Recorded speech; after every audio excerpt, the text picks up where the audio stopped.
Hello, everybody, and welcome back to a special impromptu Manners Live. Sorry, a Mad Manners on Friday night, wrong show. But here for Mad Manners because there's been just a couple of crazy days of cricket, and I thought I had to jump on. So it's an impromptu one. We all obviously had Australia's stunning exit to the T20 World Cup, and obviously that's probably where I'll start. But then, can't help but enjoy England getting spanked by Pakistan, and what a crazy ride following that team is. So we'll also touch on that. And then we've seen New Zealand stun India in this test match so far. So that is just some incredibly crazy cricket. India bowled out for the lowest ever innings in Pakistan. Sorry, in Asia. India aren't playing in Pakistan. We know that. That's for sure. India bowled out for 46. So we'll get there as well. And I think that may have some bearing on the Border Gavaskar Trophy. If I was Australia, I might be looking at what happened there and thinking how could we use that to our advantage in this upcoming series. But let's start with Australia's stunning exit in the semi-finals of the T20 World Cup. Australia made it 5 for 134 in their first innings. Top score was Beth Mooney with 44 of 42 deliveries. Tahlia McGrath, 27 of 33 deliveries. Elise Perry, 31 of 23 deliveries. And Phoebe Litchfield, 16 not out of 9 deliveries. Ash Gardner and Annabelle Sutherland didn't even get a bat. So Australia finished their innings at 5 for 134. And then in reply, South Africa chased it down with 2.4 overs to spare. Annika Bosch with 74 not outs of just 48 deliveries. And friend of the show, Laura Vulvart, made 42 of 37 deliveries, captain of South Africa. He was on the show last summer, had a great chat with her. And they won comfortably. And I watched the first 10 overs of the Australia batting innings live and then had to go to bed and watch the rest when I got up today. But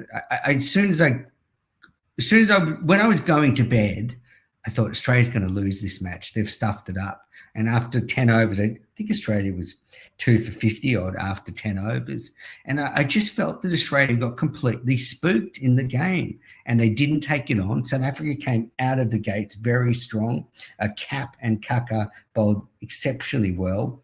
But Australia were just meek and nervous. And they tried Georgia Wareham batting at number 3. That didn't work. Tahlia McGrath had a strike rate of 81 or actually 82 if you round it up, in a T20 game. So it was just a meek performance from this champion team. And it's the first time since 2009 they've missed a T20 World Cup final. They were going for 4 in a row. So they've actually won 6 out of 7. I think they went 3, lost to the West Indies in 2016, and then went 3 more. So this is a stunning result. Make no mistake about it. But, I thought South Africa was superb. They've been stung by Australia in the past. They lost the final to them in South Africa. They lost the semi-final at the SCG in that famous 2020 T20 World Cup just before COVID. But, they came out ready to go. And Australia didn't. They were risk averse. They did not take the game on, and you pay for that in T20 cricket. And, obviously they missed Elisa Healy at the top, but I don't think that's the only issue. I think this team, whilst it is still exceptional, has struggled to replace Rachel Haynes and Meg Lanning in that middle order because those two were big game players. They would step up when the team needed it most. And they had great game awareness. And this team is still learning. There's still some very young players. And I thought this was a performance that they should regret because I don't think they were aggressive enough. Like, you finished your 20 overs 5 for 134. You may as well be, all out for one. You may as well just go for it. It doesn't help, leaving some big hitters in the shed like that. So I heard Mitchell Starc talking today, and he said that, it's hard to play under lights in that venue because Well, it's hard, if you bat first in that venue, then the team batting seconds gets a bit of an advantage because the dew can come in and the ball can skid on a bit. But I think that's just an excuse. Like, I just don't think Australia played well. I thought South Africa played well, but, Australia were not aggressive enough. And I've always had a problem with wicket keepers being captains of the Australian team. I think they can do it on a short term, but I just do not think it is fair to make a wicketkeeper lead the side. It's too much responsibility. I think Elise Healy's a fine leader, but I think we're asking too much of her to open the batting, to be the keeper, to be the skipper. I just think it's too much, and we should be thinking about who can be the next captain as soon as possible. We struggled we didn't struggle in the Ashes last year, but I think at the end of the series, the points were level. We've now lost in the semi-finals here. I don't think it's panic stations. Like, Australia still has the best women's cricketers in the world, and you would back them over a series to beat most teams convincingly. But there is no doubt they are just struggling since they've lost some experienced players. And so this is stunning. And as I said, I think the most regretful thing is they didn't take the game on.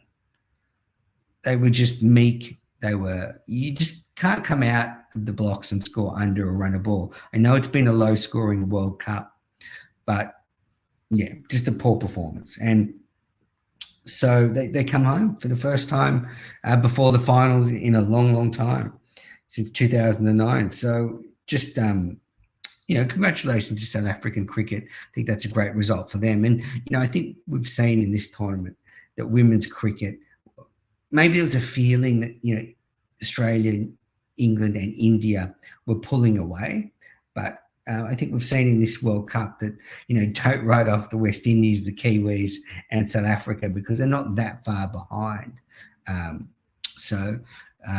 Yeah, we've got a comment in the chat here. Because I'm doing this live, I may as well incorporate the chat. Arish, Perry and McGrath struggled to accelerate throughout the World Cup. Underutilised Litchfield, Gardner and Sutherland with the bat. Look, it's hard to argue with that. I mean, Litchfield came in at 6 in this innings and made 16 not out of 9 deliveries. And my thing is, Talia McGrath, you just can't soak up 33 deliveries and make 27. You just can't. You've got to have better game awareness than that. And she was the skipper in this game, and yeah, it just wasn't good enough. Elise Perry, at least her strike rate was the highest of all the Australian batters in the innings, the highest behind Litchfield's. So Litchfield had a strike rate of 180 and Perry 134 in that innings. It would be interesting actually to bring up the stats from the Australian team in the tournament, see if they tell us anything. But yeah, I wasn't surprised at all. So I went to bed after 10 overs and I was like, I'm meaning it up and they're going to have lost. And they had. South Africa looked on. They just looked on. They looked fired up. And it's hard being the team that's always hunted. Australia have set the standard and therefore everyone wants to knock them off. But for the tournament, so leading run score was Beth Mooney, 144 runs, strike rate of 107. Elise Perry, second leading run score, 132 runs, a strike rate of 122. But Sophie Molyneux hardly faced any deliveries. Annabelle Sutherland hardly faced any deliveries. They moved Georgia Wareham up for the semi-finals, and that didn't work. They moved her up to number 3. So just an all-round stinker, just an absolute shocker. Leading wicket taker, Annabelle Sutherland, 9 wickets. Second leading wicket taker, Megan Shute, 8 wickets. Those two had terrific tournaments with the ball. But yeah, and I wonder if it's worth considering bringing Matthew Mott back as coach. He's been ousted as English coach. I think he's an assistant coach to a T20 franchise. I can't remember which one it is. But I think he's an assistant coach in the BBL. But I think get him back in that Australian women's setup ASAP. Not that Shelley Nietzsche is doing a bad job, but he seemed to get the best out of the team. And I think he'd be a good steadying influence with a lot of these young players around. So South Africa make it through to the final. They'll play the winners of New Zealand and the West Indies overnight.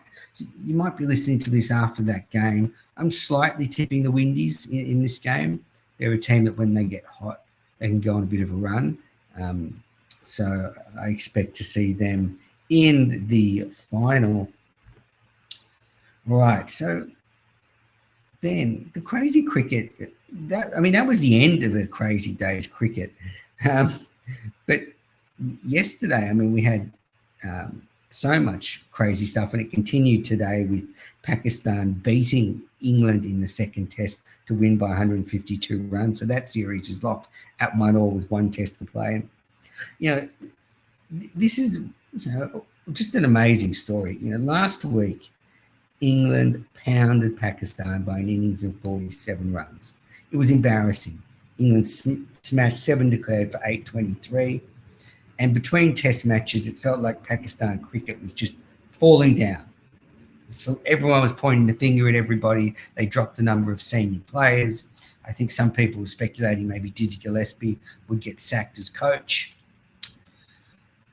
They put their heads together and decided, you know what, we're just going to play on the same pitch again. We'll make it turn and we'll just see if this England team can cope. And the answer, they can't cope because England were beaten. They were bowled out in the second innings for 144 in just 33.3 overs, and Pakistan won by 152 runs. And an amazing story. So you've got Sajid Khan and Nouman Ali taking all 20 English wickets in the test match.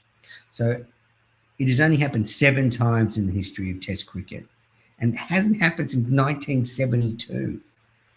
And I wonder if that's the test of Lords, anyway, a long time ago. But so in 28 years, so 52 years since that's happened. So in the first innings, Sajid Khan took 7 for 111. Nouman Ali took 3 for 101. And then in England's second innings, Sajid Khan took 2 for 93. And Nouman Ali started with 8 for 46. 8 for 46. So, Pakistan made 366. Ghulam made 118. Then England were bowled out for 291 after a Duckett century. And they just fell away at the end. At one stage, they were 2 for 211 when Joe Root got out. And then from there, they capitulated to be all out for 291. So they lost 8 for 80. And that's where they sort of handed the test match to Pakistan. And I guess that was part of the crazy days cricket yesterday. I was watching England just get rolled. Pakistan did enough in the second innings, made 221. A lot of contributors there. Thought for England, Jack Leach and Shoaib Bashir bowled well. And then set a stiff target in the second innings of almost 300. I think 296 was the target, 297. England, again, they just have no answers. They only play one way. Ben Stokes was out in embarrassing fashion trying to slog one out of the ground from after advancing down the pitch. His bat ended up at mid-wicket because it flew out of his hands. He was halfway down the pitch and the keeper gleefully took the bails off Mohammad Rizwan. Another embarrassing moment for Ben Stokes. It's funny because after the first test, I was shit scared of this England team. But I've had a bit of a reality check. I'm still scared because I don't think they'll be playing in pitches like that in the Ashes in Australia. But, they were just rolled. So incredible stuff. And I'm so glad for Dizzy Gillespie that he got his win. I think that's the first test win for Pakistan in Pakistan for a number of years. So a famous win. And now they go to the third test with a real chance at stealing the series off England. So yesterday, sort of taking into account time zones, Australia lost, England lost. Now we come to India. And one of the more just incredible things I've seen, India bowled out for 46. They won the toss, elected to bat, and the conditions were overcast. The ball was hooping around. The pitch was a bit green. It was actually the second day because the first day was rained out. India bowled out for 46, the lowest ever score in Asia by a Test team. And we all remember their famous bowled out for 36 at Adelaide Oval a few years ago. So there was Virat Kohli, duck. Sarfraz Khan, duck. KL Rahul, duck. Jadeja, duck. Ravi Ashwin, duck. 5 ducks. 5 ducks. Unbelievable. Tim Southee, 6 overs, 1 for 8. Matt Henry, 5 wickets for 15 runs in 13.2 overs. And Willow Rourke, 12 overs, 4 for 22. And read today, Matt Henry's 5-wicket haul is the lowest ever in terms of runs by a New Zealand player, the 5 for 15. And that was just stunning. And, I think there was some poor shots by India. Again, they looked a little bit stunned at what was happening as the wickets fell. And the pitch was lively. I mean, there was a couple of balls jumping up off a length, but not dangerous, not crazy. They just and to put things worse, to make things worse for India, New Zealand just held on to a number of spectacular catches.